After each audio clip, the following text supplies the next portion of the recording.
અત્યારે હાલમાં આવી મોટી ખબર સૂત્રાપાડા હાઈવે રોડ ઉપર રાખેજ ગામ પાસે ટ્રક સાથે મોટરસાયકલ અથડાતા કોડીનારના આસિયાબદો યુવાનનું મોત થયું હતું। 2 દિવસમાં અકસ્માતની બીજી ઘટનામાં બીજા યુવકનું મોત થતાં લોકો રોષે ભરાયા હતા અને મૃતદેહને રસ્તા પર રાખી વળતરની માંગ સાથે ચક્કાજામ કર્યા હતા। તંત્રને કલાકોની જમાવટ બાદ વળતરની ખાતરી મળતા રસ્તા ખુલ્લા થયો હતો।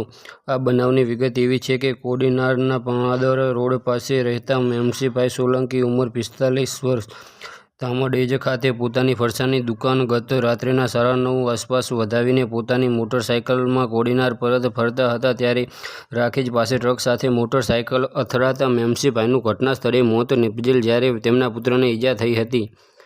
આ બનાવને કોડીનાર વિસ્તારમાં જાણ થતાં કોડી સમાજના યુવાનો ઘટના સ્થળે જ હાઈવે પર ચક્કાજામ કર્યા હતા। આ બનાવની પોલીસને જાણ થતાં ઘટના સ્થળે પહોંચી મેમશીભાઈ સોલંકીના મૃતદેહને કોડીનાર સરકારી દવાખાનામાં પીએમ માટે લાવેલ જ્યારે આજે સવારે પોસ્ટમોર્ટમ પૂરું થાય બાદ ફરી કોડી સમાજના લોકોએ મેમશીભાઈના મૃતદેહને ઘટના સ્થળે લઈ ગયેલી અને રોડ ઉપર ઓવરલોડ ચાલતા વાહનો સામે કાર્યવાહી કરવા તેમજ યુવકના પરિવારને યોગ્ય વળતર આપવાની માંગણી સાથે રસ્તા ચક્કાજામ કર્યા હતા।